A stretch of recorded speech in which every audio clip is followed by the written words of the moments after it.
Olá, nós vamos agora dar continuidade à nossa pequena revisão. Na verdade, a gente está chegando na reta final de nossa revisão sobre o sistema, sobre anatomia, sobre fisiologia e imunologia das aves, né? Essa revisão sobre vários sistemas. E a gente só tem agora alguns sistemas para cobrir, tá? A gente já falou do tegumento, do sistema musculoesquelético, do digestório e do respiratório.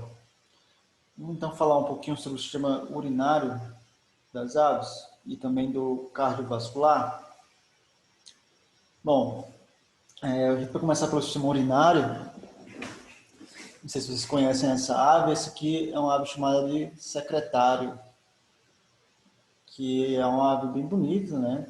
É uma ave africana e que ela, na verdade, ela se alimenta de serpentes. E é uma ave bem esbelta e eu acho ela bem interessante. Mas vamos lá, a gente vai falar então sobre o sistema urinário das aves e na verdade é um sistema com várias particularidades, tá?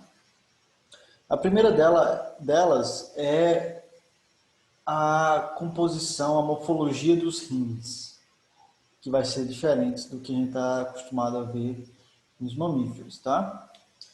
Então aqui nos rins você pode achar que só essa parte aqui são os rins das aves. Mas não, tá, gente? Os rins das aves eles são divididos em três lobos. Um lobo cranial, um lobo médio e um lobo caudal. Essa parte aqui é só o lobo cranial dos rins. Mas a gente ainda tem um lobo médio e tem um lobo caudal, tá? Tudo isso aqui é rim. E o rim das aves ele fica muito aderido ao sinsacro. Lembram lá do sinsacro? A gente falou quando estava conversando sobre sistema musculoesquelético. Então, os rins das aves eles ficam bem aderidos e lembre, eles são divididos em três lobos: cranial, médio e caudal. Então, na necrópsia é importante você avaliar os três lobos e coletar os três lobos, porque para algumas patologias pode ser que você tenha algum problema na parte cranial, mas não tenha na parte caudal. E daí, se você coleta só a parte caudal, você vai perder a lesão. Tá? Então, é importante coletar todos os três lobos do rim. A composição ela é similar, a distribuição das áreas ela é similar ao que a gente tem nos mamíferos. Então, a gente tem uma cápsula, um córtex e uma medula. Só que a passagem da área cortical para a medular não é tão definida quanto a gente veria em um mamífero, tá? Nas aves é mais difícil e eles têm uma região, então a gente consegue ver aqui alguns glomérulos dessa ave e elas têm uma região chamada de cone medular. O cone medular vai ser um aglomerado aqui dessa região medular, a gente consegue ver que são essas áreas mais claras aqui, chamado de cone medular, tá? E ele é entremeado com outras áreas, inclusive do córtex e do rim. Então, o que isso tudo significa? Que não há uma divisão tão clara quanto a gente teria em um mamífero, tá? Mas, da mesma forma, o néfron vai ser a unidade funcional aqui das aves. E uma coisa importante saber do sistema urinário das aves é que tem algumas particularidades. Uma delas é que as aves elas excretam ácido úrico, tá? Então, o composto nitrogenado que vai ser excretado pelas aves vai ser o ácido úrico. E, na verdade, nas excretas das aves a gente vai ter divisões. A gente vai ter divisões. A gente vai ter as fezes das aves, né, a parte sólida. A gente vai ter a urina, que é a parte líquida. E a gente vai ter o ácido úrico. Então, a parte branca que você vê nas excretas das aves, ela é o ácido úrico, tá? Uma outra particularidade é que as aves não possuem bexiga urinária. Tá? A bexiga urinária você vai ver em mamífero, vai ver alguns répteis, mas nenhuma ave vai ter bexiga urinária. É sempre importante lembrar disso. porque existem algumas lesões, por exemplo, císticas de ovário, de oviduto, que podem mimetizar o que seria algo muito similar ao que a gente vê de bexiga urinária no mamífero, mas não tem, tá? Aves não têm bexiga urinária. Uma outra particularidade é o sistema porta-renal. O sistema porta-renal ele vai ser uma particularidade principalmente importante para a clínica, tá? O sistema porta-renal ele infere que o sangue que retorna dos membros posteriores, ao passar pelo rim, ele pode ter dois destinos. Existem válvulas porta-renais. Se essas válvulas estão fechadas, o sangue que retorna dos membros ele volta para a grande circulação e acaba sendo metabolizado pelo fígado. E então, se você aplica, por exemplo, um medicamento no membro posterior e a válvula porta-renal está fechada, esse sangue que está voltando com o medicamento, se ele encontra a válvula porta-renal fechada, ele vai ser metabolizado. Agora, se ele encontra a válvula porta-renal aberta, significa que esse sangue ele vai entrar nos rins e vai ser excretado. E você não quer isso, né? Você não quer que um medicamento que você injetou ele seja excretado de imediato, você quer que ele seja metabolizado. Então, o sistema porta-renal é uma particularidade, eu aconselho vocês a darem uma estudada mais a fundo, é uma particularidade muito importante, principalmente do ponto de vista da aplicação de medicamentos e anestésicos, tá? E que aí vai variar se as válvulas estão fechadas ou abertas, que vai implicar na excreção do sangue que retorna, ou seja, da filtragem e excreção do sangue que retorna nos membros pélvicos, ou na metabolização desse sangue, tá? Então é importante ter em mente, principalmente para quem gosta de clínica, ter isso em mente. Não vou me aprofundar muito aqui, que não vai ter tanta significância aqui para nossa disciplina. Nas aves, a gente vai ter, geralmente, as excretas sendo excretadas todas de uma vez só. Então, a urina e as fezes são juntas. Uma exceção a isso são os avestruzes. Eles conseguem realmente defecar, ou seja, excretar só a parte sólida, e urinar, excretar só a parte líquida. Tá? Vou passar o videozinho aqui para vocês entenderem. Então, o avestruz aqui, ele urinou, tá? Então, veio só a parte líquida e agora só a parte sólida. Tá? Então, eles são as únicas aves que conseguem fazer isso. A maioria das outras aves, elas fazem tudo de uma vez, excretam tudo de uma vez só. Tá? Aqui, gente, a gente vai ter um raio-x só para vocês identificarem os rins aqui das aves, tá? Então, nas aves, os rins eles vão estar, como eu já tinha falado, bem aderidos ao sinsacro, a essa parede óssea aqui, tá? Então, eles ficam bem dorsais nas aves. Geralmente, você não vai identificá-los desse jeito, se aqui você está identificando porque ele tinha um caso de gota úrica visceral bem agravado, então tinha muito mineral aqui nesses rins, tá? Então por isso que a gente consegue ver. Mas só para vocês terem noção de onde que fica localizado os rins, ele fica aqui bem acoplado ao sinsacro, tá? Beleza, gente. Então esse aqui seria o básico do sistema urinário. Coisa mais importante que eu quero que vocês lembrem aqui é que os rins das aves são divididos em 3 lobos e as aves não possuem bexiga urinária. Tá? São as duas principais coisas que vão ser importantes vão ser mais importantes aqui para o curso. Um outro sistema muito importante que a gente vai conversar agora é o cardiovascular. E aqui eu não sei se vocês conhecem essa ave, mas esse é o casuar, é tida como a ave mais perigosa do mundo, né?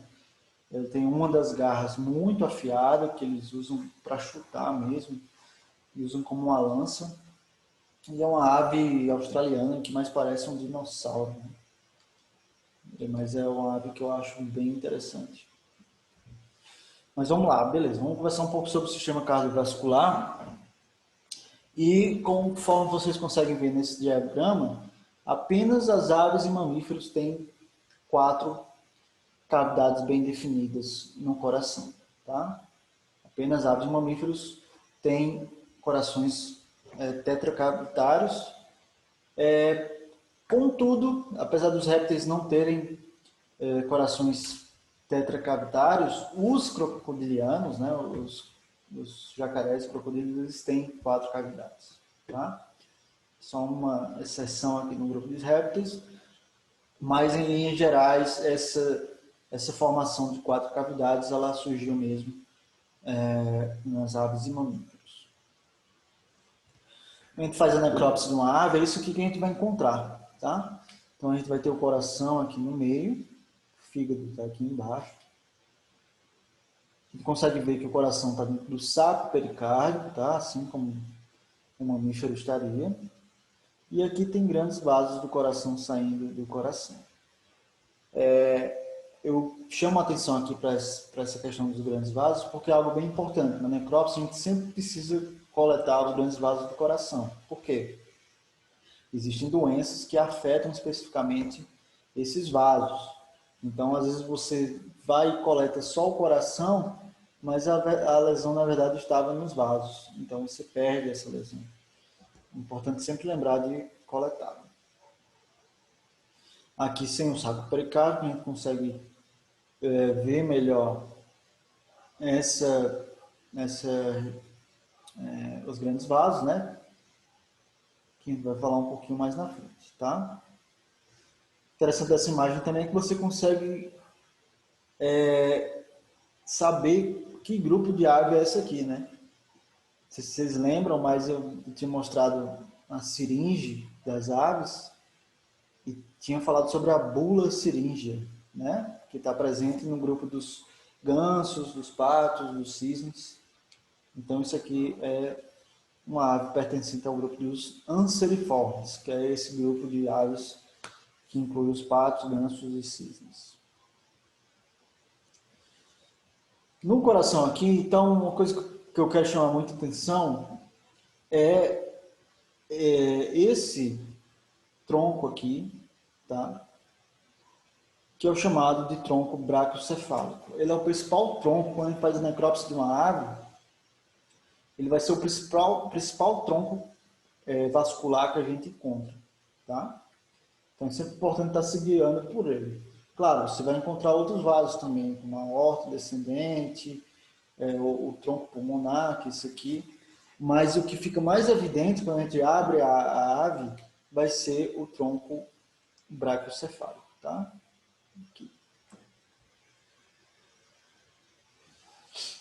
Aqui só para mostrar aberto, né? Então, a gente já conversou sobre isso, mas lembrando que o lado direito do coração é bem mais delgado que o lado esquerdo e que as aves têm o coração esquerdo bem desenvolvido, né? De novo aqui, gente, só o tronco braquiocefálico fica bem evidente.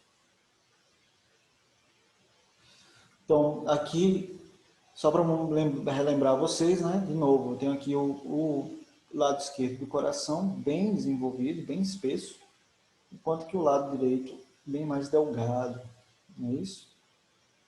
E aqui na histologia, mesma coisa. Esse quadradozinho aqui indica um gânglio, né? um aglomerado de neurônios fora do sistema nervoso central, que a gente encontra bastante aqui na área de epicárdio. Quando a gente tem um coração de ave na necrópsia, geralmente a gente faz esses cortes transversais, seriados. porque a maioria dos corações vão ser bem pequenos e é difícil fazer aquela abertura que geralmente a gente faz para mamífero. Então é mais interessante fazer esses cortes seriados que vai te dar essa imagem aqui. Tá? Existem muitos vasos no coração, não vou estar cobrando isso, mas, de novo, queria lembrar vocês que esse tronco aqui que fica bem evidente no coração é o tronco braquiocefálico. Existem várias regiões muito bem vascularizadas das aves, tá? Então, aqui só para vocês terem ideia, que a gente vê tanto na barbela quanto na crista, principalmente na crista, são áreas muito vascularizadas das aves. Então, se eu tirar um pedacinho ali, vai sangrar? Vai sangrar muito e dói também, tá? Essas regiões de apêndices ornamentais são bem vascularizadas e também bem inervadas. E falar só um pouquinho sobre alguns vasos importantes, principalmente para a venopunção, um deles desculpa, não para venopunção, tá? Aqui vai ser a parte de artérias, mas a gente tem tanto uma artéria quanto uma veia ulnar. E a veia ulnar vai ser utilizada para venopunção, tá? A gente também tem artérias bem importantes na região dos membros pélvicos, como por exemplo a ilíaca externa, tá? Que é uma artéria bem importante. Assim como a femoral, que são, na verdade, ramos da ilíaca externa. Os rins das aves também são muito vascularizados. E, inclusive, quando a gente estava falando lá atrás sobre o sistema porta-renal, né? Então, o que é que acontece? O sangue que retorna no membros pélvicos, ele vem pela veia ilíaca externa aqui, ó. E aí ele pode encontrar a veia porta-renal cranial ou a veia porta-renal caudal, tá? E aí, dependendo se as válvulas estão fechadas ou não, aquele sangue vai retornar e para o fígado ser metabolizado ou ser excretado diretamente pelos rins.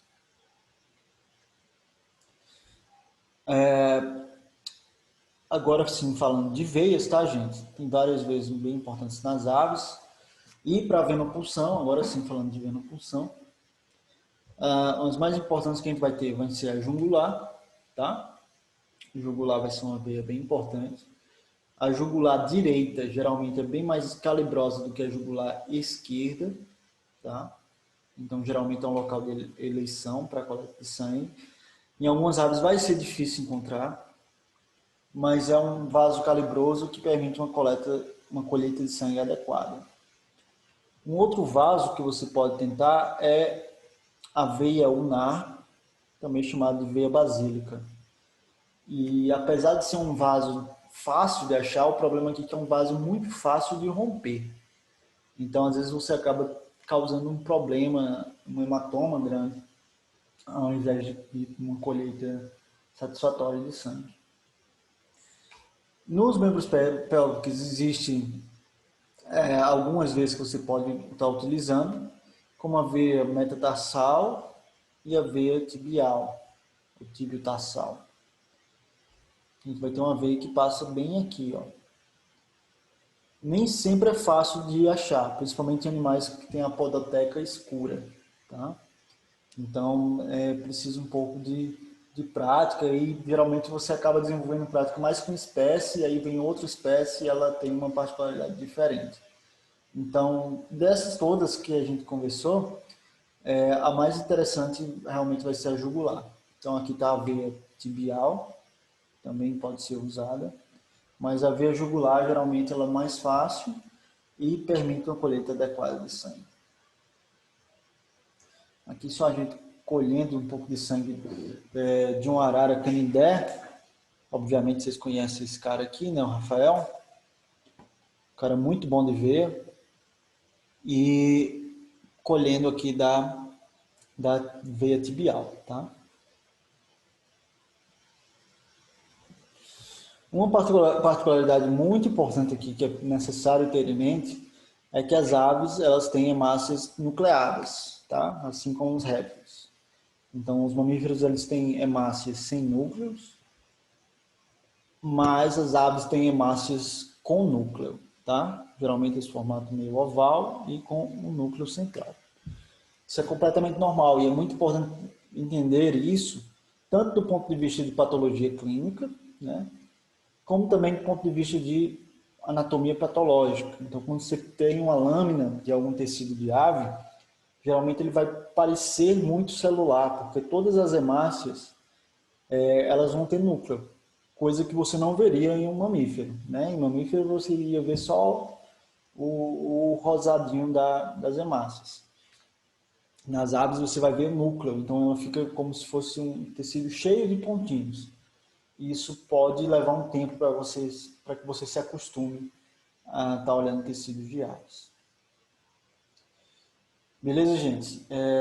Então daqui a pouco a gente volta para falar um pouco sobre os outros sistemas.